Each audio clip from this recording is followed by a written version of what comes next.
Bismillahirrahmanirrahim. Kali ini kita akan membahas tentang huruf-huruf jazm, huruful jazmi atau al-huruf al-jazimah, huruf-huruf yang menjazmkan fi'il mudhari'. Jadi huruf-huruf jazm ini tidak masuk ke fi'il madhi, tetapi masuknya ke fi'il mudhari'.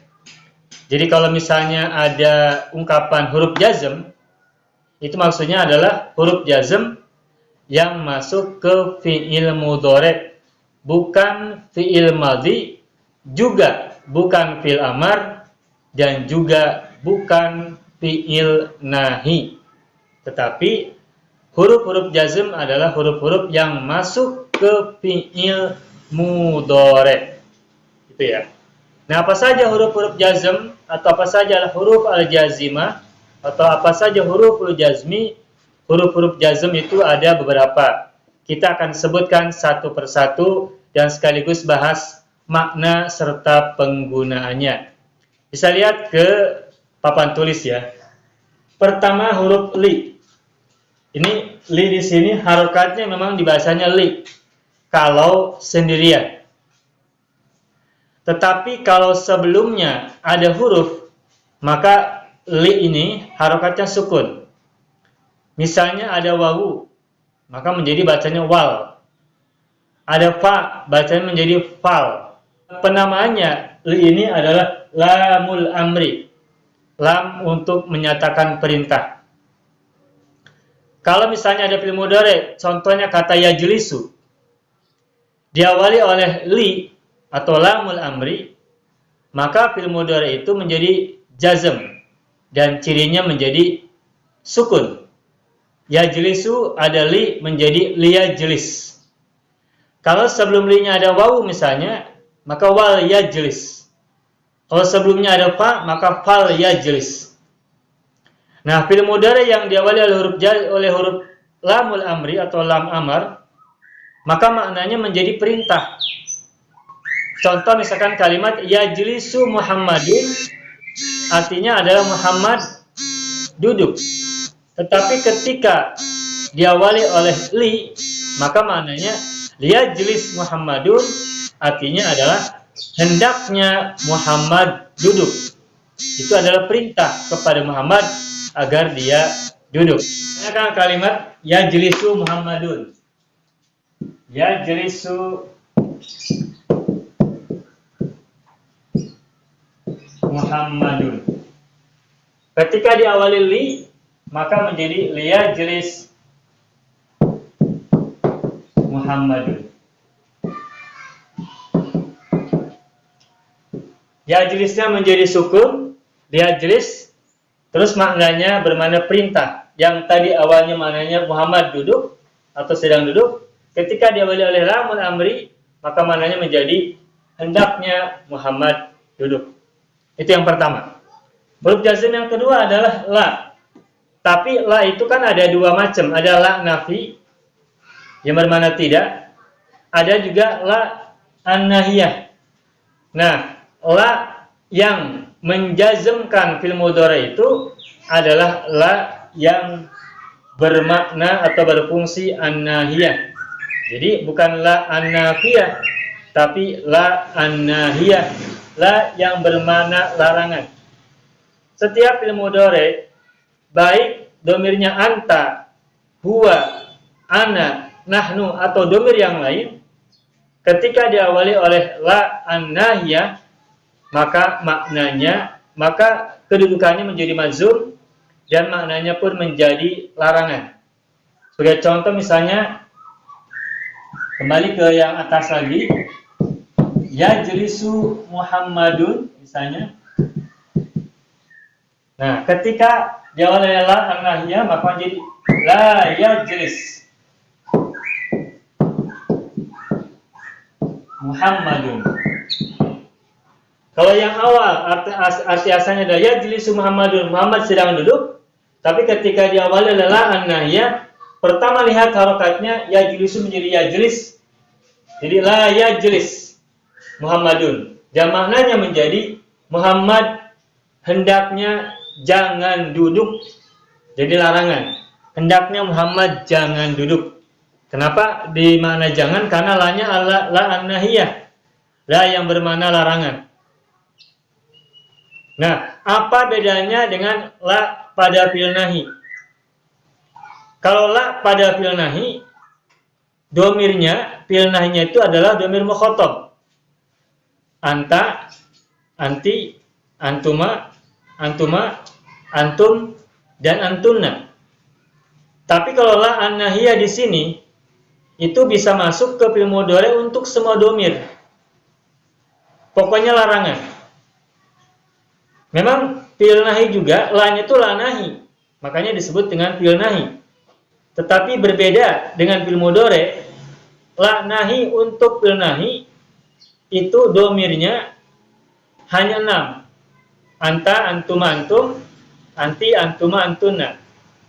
Tetapi kalau la an-nahiyah yang masuk ke fi'il mudhari, itu la nahi di situ bisa masuk ke fi'il mudhari untuk semua domir yang 18. Bisa domir mutakallim, saya, kami, kita. Bisa domir mukhatab, kamu, satu orang, kalian berdua, kalian banyak, baik laki maupun perempuan. Juga bisa domir ghaib, orang ketiga. Dia, mereka berdua, mereka banyak, baik laki maupun perempuan. Sebagai contoh misalkan kalau saya melarang diri sendiri, hendaknya saya jangan duduk. Maka apa saya duduk bahasa Arabnya? Saya duduk adalah ajlisu. Nah, kalau misalkan melarang diri sendiri, hendaknya saya jangan duduk, maka menjadi la ajlis. Hendaknya saya jangan duduk atau tidak duduk. Domir nahnu, najlisu, kami duduk. Kalau misalnya hendaknya kami atau kita tidak duduk, maka jadi la najlis. Gitu. Atau misalkan nomor yang lain, contohnya misalnya hum. Hum kalau yajlisu menjadi yajlisuna. Kalau diterjemahkan menjadi hendaknya mereka tidak duduk atau hendaknya mereka jangan duduk, maka menjadi la yajlisu. Yajlisuna ketika majzum nanya dibuang, hadzfun nun. Maka menjadi la yajlisu, hendaknya mereka tidak duduk, dan seterusnya. Kesimpulannya, la an-nahiyah itu masuk ke fi'il mudhari untuk semua domir, dan fi'il mudhari yang diawali oleh la an-nahiyah maka maknanya menjadi larangan.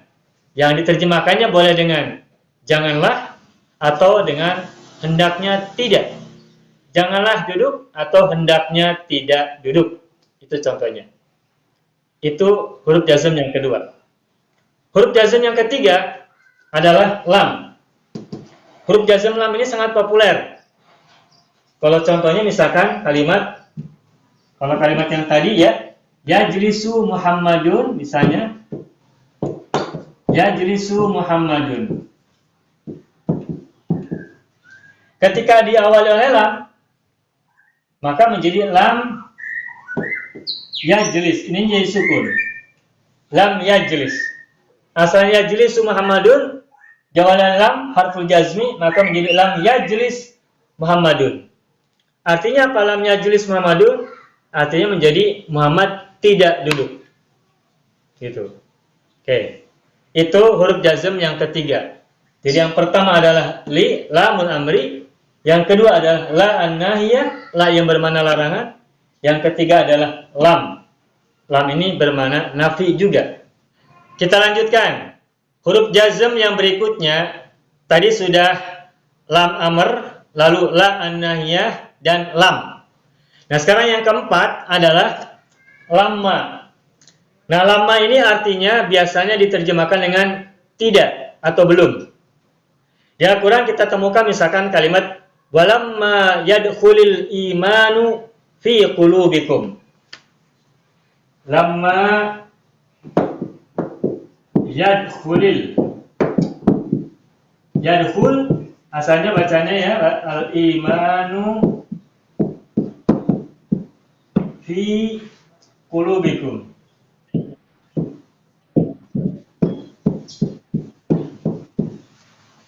Walamma yadkhulul imanu fi qulubikum. Dan iman belum masuk ke dalam hati-hati kalian. Asalnya ada walamma yadkhul, terus karena ada lam mati, ada huruf mati bertemu alif lam, maka harakat sukunnya dijadiin kasroh. Walamma yadkhulul imanu fi qulubikum. Nah, lamma ini masuk huruf jazm. Jadi kalau ada fi'il mudhari dia oleh lamma, maka artinya adalah itu berarti huruf jazm. Dan fi'il mudhari ini berarti majzum. Nah, tetapi gini, lamma itu ada yang artinya ketika, ada yang artinya belum. Nah, bedakan. Kalau lamma artinya ketika, itu bukan jazm. Dan biasanya kalau lamma artinya ketika, maka setelah lamanya itu fi'il madhi. Saya ulangi. Bedakan antara lamma yang artinya adalah ketika, manakala, dengan lamma yang artinya belum. Kalau lamma yang artinya adalah ketika, maka kata sesudahnya itu harus fi'il madhi pada umumnya, biasanya atau selalu. Contoh misalkan, ketika Muhammad duduk, maka kalimatnya adalah lamma jalasa Muhammadun. Lamma jalasa Muhammadun. Lamma artinya ketika, karena sesudahnya adalah jalasa. Jalasa fil madhi. Lamma jalasa Muhammadun, ketika Muhammad duduk. Atau contoh yang lain misalnya, lamma zahaba al-waladu ilal madrasati, ketika anak pergi ke sekolah. Setelah lamanya fil madhi. Nah, kalau lamma sesudahnya fi'il madhi, maka lamma di situ artinya adalah ketika atau pada saat. Nah, tetapi kalau lamma artinya adalah tidak atau belum, maka lamma di situ itu masuknya adalah huruf jazm. Dan sesudahnya fi'il mudhari berarti harus majzum fi'il mudhari'nya. Kalau misalkan tadi contohnya lamma jalasa Muhammadun, ketika ya menggunakan fi'il mudhari, maka menjadi lamma yajlis Muhammadun. Artinya Muhammad tidak duduk, bukan ketika, tetapi tidak atau belum. Lamma yajlis Muhammadun, Muhammad tidak duduk atau Muhammad belum duduk. Itu ya. Jadi bedakan lamma yang artinya ketika dan lamma artinya belum. Lamma artinya ketika kalau sesudahnya adalah fi'il madhi. Lamma artinya belum kalau sesudahnya adalah fi'il mudhari. Dan fi'il mudhari yang diawali oleh lamma, maka fi'il mudhari itu menjadi majzum i'rabnya. Karena lammanya merupakan huruf jazm. Itu ya, lamma. Berikutnya in. Nah, kalau in itu artinya jika ya atau kalau. Ini masuk salah satu huruf syarat. Huruf syarat itu artinya huruf yang bermana huruf yang menuntut jawaban lah. Contohnya gini, jika kamu membaca, maka kamu paham. Nah, misalnya kalimat in taqra. In taqra tafham.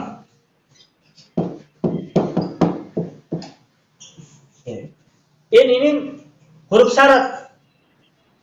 Kenapa huruf syarat? Karena setelah huruf syarat pasti ada jawaban. In taqra tafham. Jika kamu membaca, maka kamu paham. Maka kamu paham itu berarti jawaban dari huruf syarat in.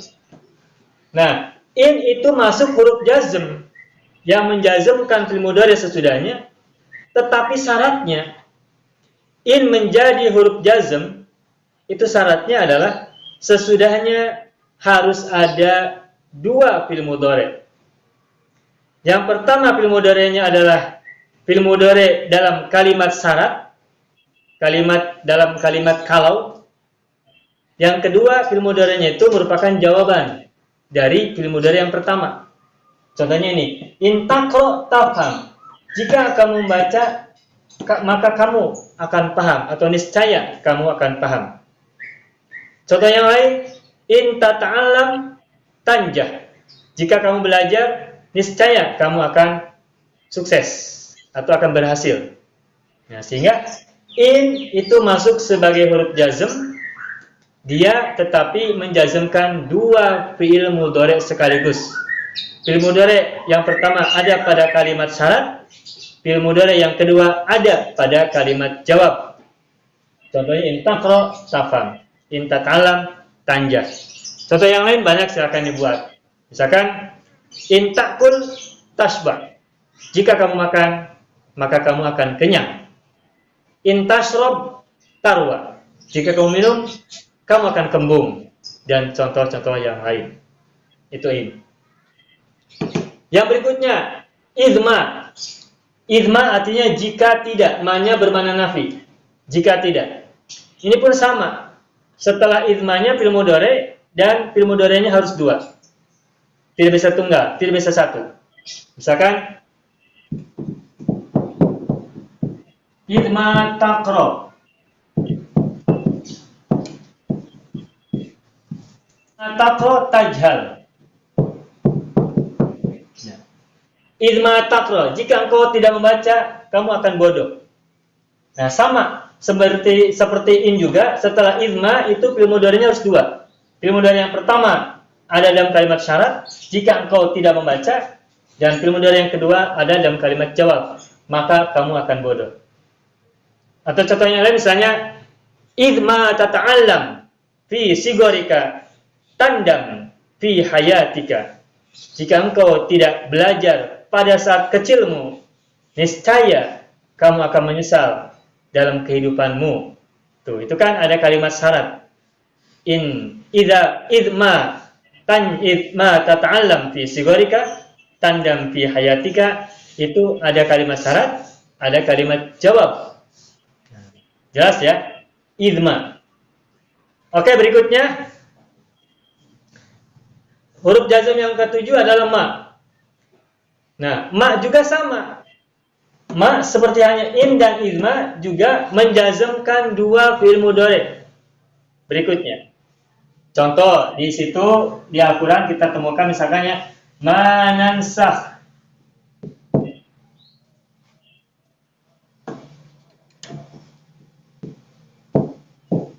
Manansakh.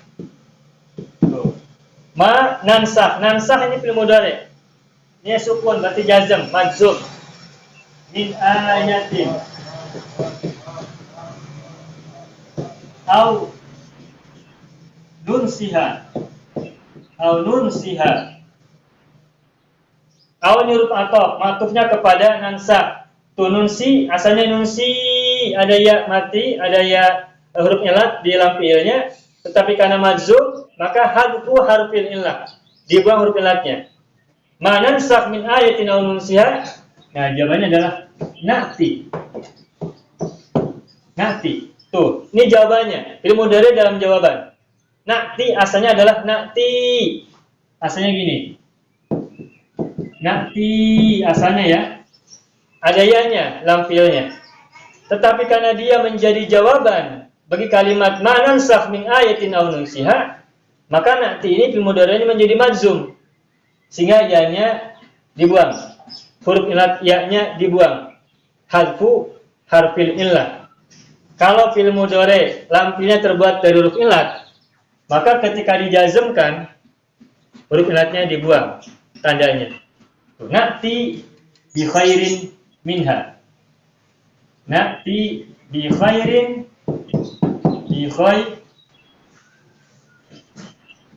bi khairin minha. Aw misliha. Ma nansakh min ayatin aw nunsiha na'ti bi khairin minha. Nansah sama nanti ini dua fi'il mudhari yang majzum oleh ma.